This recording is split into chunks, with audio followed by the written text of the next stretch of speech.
So with that, I am so excited to introduce our first speaker of the night. So we do something a little bit different at Fuckup Nights. We don't read out bios. We think you can Google that. So we have 3 fun facts about each speaker. And our first speaker is Iskandar. And he is older than his home country. He is moving out of Canada next week today. And he also does sketch comedy, and his last Toronto show is the day after tomorrow on July 19th at Second City. Iskandar, come on up and share your fuck up.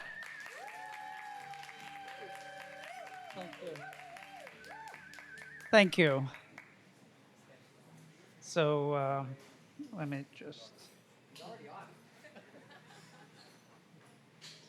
So when I was little, my mom would say, Iskandar, you're so cute, you're smart, you're special. And then my Soviet dad would say, Iskandar, you're an idiot. And so growing up, I realized that I was able to combine 2 opposing worlds. I was a special idiot. So fast forward to 2006, I immigrated to Canada. I went to school, studied poli-sci. I ran a political campaign. I worked for the government. And in 2016, I was a VP at a failing mid-sized trucking company. I was contemplating my exit and starting my first business. There was one major hurdle that I needed to overcome. Oh, the slides. That's my first fuck up tonight. So that's me with my best friend. This is the slides, and this is the slide that I'm on right now. So I needed to overcome one major hurdle, and that was the echo of my dad's voice in my head, filling me with self-doubt. You're not ready, idiot. So I compromised. I think I'll just use the arrows here. So I compromised. I took project management courses, and I started my first logistics brokerage. I called it Pineapple Logistics. Well, pineapple because it's fun, and also because pineapple traveled continents and it represented wealth and aristocracy and globalization. So it was kind of a big nod to huge ambitions of a tiny little company. And Pineapple was doing well. I attracted an experienced investor. I attracted an experienced broker from a bigger brokerage. He brought some clients with him, and he liked it so much that he attracted his wife as well. So at its prime, Pineapple Logistics had multiple brokers and an intern grinding away and making money. In logistics, there's one big problem. It can take 180 days, sometimes even longer, to collect payment from your client, sometimes even never. And for a first-time founder like myself, it was becoming a big, big problem. I didn't have any extra money of my own to reinvest in my business.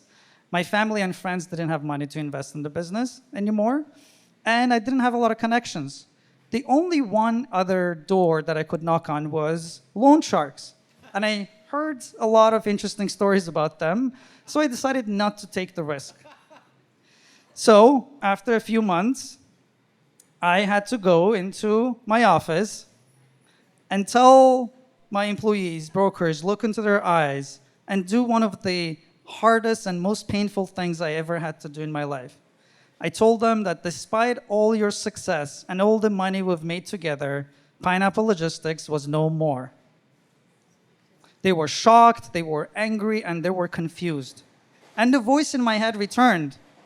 You're such a failure, Iskandar, that you can fail even a successful business. Whatever your political views are, this is like Trump failing a casino where the odds are stacked in your favor, pun intended. So the only thing that came out of that period was I finally got my project management certificate. But I didn't take risks, and I failed. So I thought, I'm going to take a risk.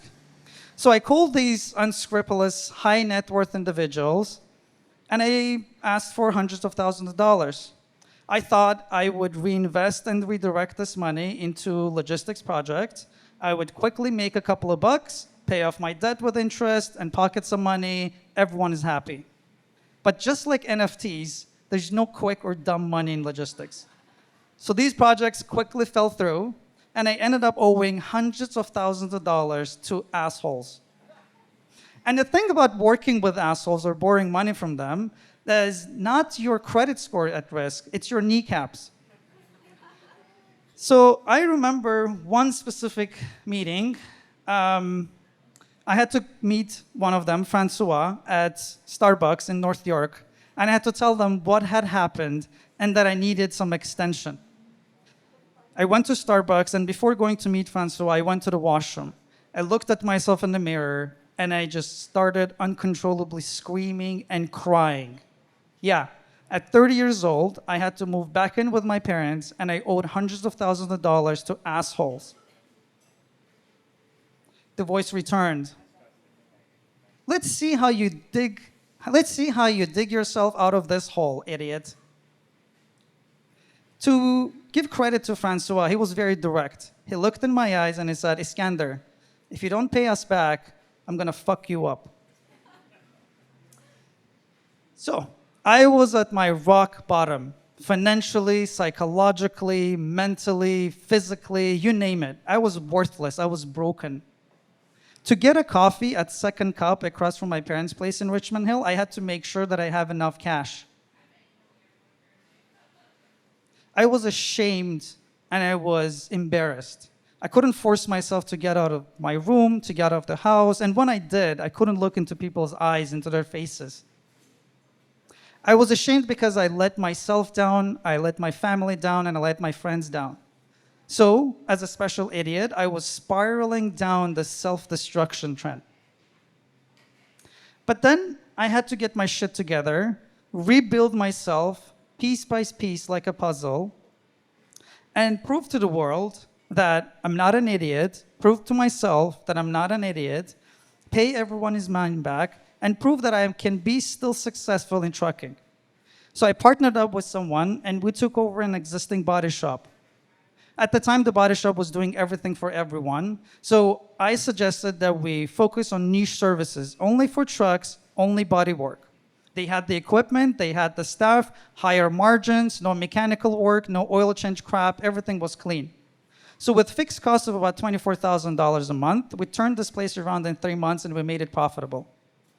Our landlord at the time, he liked it so much that he gave us $500,000 to start a trucking company from scratch. We quickly grew to 15 trucks, and we were contemplating whether we wanted to diversify or just keep adding trucks. I was regaining my confidence back. I moved out of my parents' place, and it was becoming not a failure anymore. And in a close-knit community like trucking, when you're a failure, no one picks up the phone anymore. No one calls you back. No one answers your text messages. But once you're successful, people start calling you back, and they want to run by very interesting and important business ideas. They want to talk to you. They want to bounce some ideas off of you. And so I was getting a lot of phone calls. And one of them was from my friends, the vultures, the assholes. So I remember this one particular meeting. A 10 feet tall biker walks into my office in a white tank top, not unless AI-generated image. He was wearing a white tank top. He walks into my office to make an offer that I cannot refuse. He says, Iskandar, I have a load for you. You take it across the border. You make a lot of money. We make a lot of money. You pay your debt off. It's a win-win situation. I'm not a mule, I was going to say, but then the contours of a gun in his pocket convinced me not to argue with him and shut the fuck up. So it was 4 of us sitting in that room. My 5 feet tall business partner, the 10 feet tall biker, and our friend who brought him there, and me, wearing glasses, this nerdy numbers guy. And I'm not even a numbers guy. It's just these guys are so bad with numbers that even my rudimentary math skills came across as if I was a professor, and they called me a professor. So I just leaned into that, and I said, I'm just going to escalate this game. I'm going to heighten it. So I pulled up a piece of paper, an Excel sheet, calculator, and I said, okay, let's run some scenarios. I have this truck driver, I have his partner, they have to drive to Virginia, they have to cross the border, there's a bill of lading, this certificate, that certificate, whatever. My intention was not to negotiate with this asshole. My intention was to get him confused and have him pick from 1 of 2 bad options for him. And hopefully he'll get confused and angry and get the fuck out of my office. That kind of worked. He got out of my office and he said, I'm going to come back very, very soon. So I scraped off whatever money I could collect, and I paid him back within a week. Finally, I was free of debt. I paid him back with interest, obviously. So I was a little bit free now. Later on, we attracted a little bit more money, and we purchased truck and trailer rental facility, and we purchased a truck and trailer mechanic shop in the GTA. So I was like an octopus in the trucking business, running 4 successful businesses. I moved to a nice place. I started driving a nice car. I'm not an idiot anymore. I have proven my worth. I'm great. Everything is tip-top shape. My mental health was fucked up. I was irritable, I was impatient, I was snappy, and it was getting very hard to work with me. The analogy I can give is of a spring. I pressed and forced so many emotions onto my nervous system that when things got better, my nervous system just broke down because of all the unprocessed emotions. And just like a spring, it opened up and just threw all the emotions back in my face. So I was stressed, I was anxious, there was a lot of emotion in my head, and I didn't have good coping mechanisms, good habits to deal with these things. I was considering taking antidepressants, and my business partner, who was begging me to go away, take some time off because it was just impossible to work with me. And so I did. My first trip, I went to Portugal and Spain, and as a die-hard Real Madrid fan, I just had to see Real Madrid win in Barcelona on Santiago Bernabeu. Someone can relate to this, I hope. Yes. So I saw that, and I'm like, okay, this feels good. And I kept traveling and traveling and traveling, but it was nice, but I felt like I needed to take care of myself. I needed good habits. I needed to change something. And so, for the first time in my life, I started boxing diligently. And this is after, does anyone remember Extreme Fitness? Now it's Good Life Fitness. So I wasted so much money on annual subscriptions on Extreme Fitness, but I never went back there. So this was the first time I actually started working out, doing boxing religiously. I started a meal plan.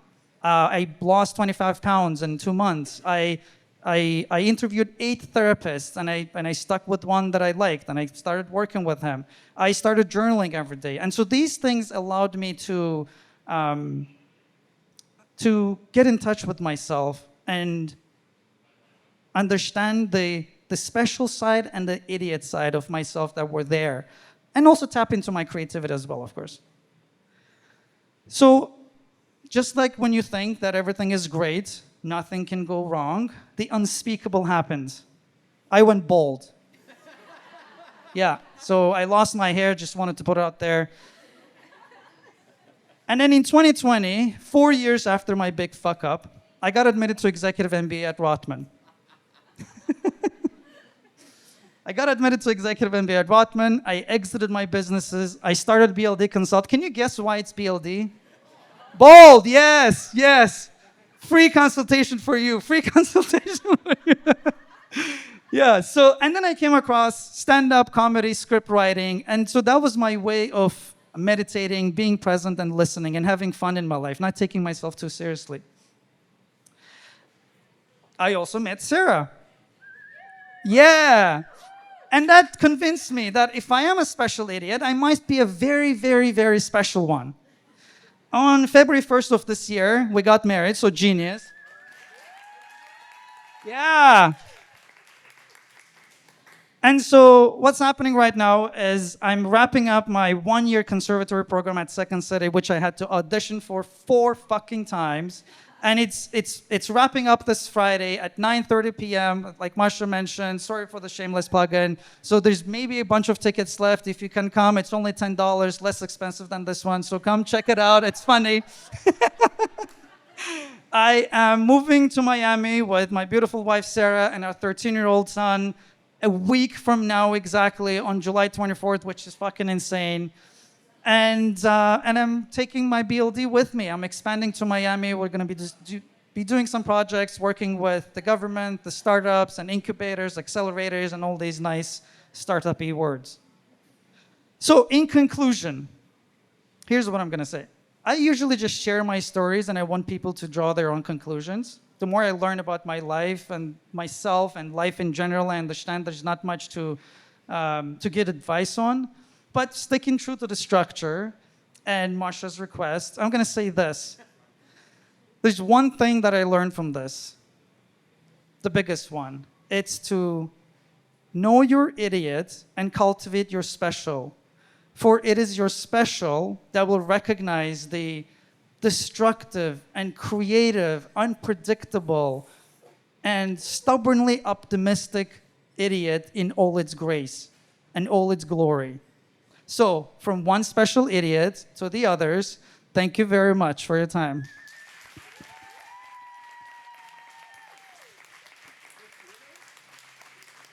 That was awesome. What a fantastic story. Thank you so much for sharing and some really great lessons to leave us with as well. I really appreciate it.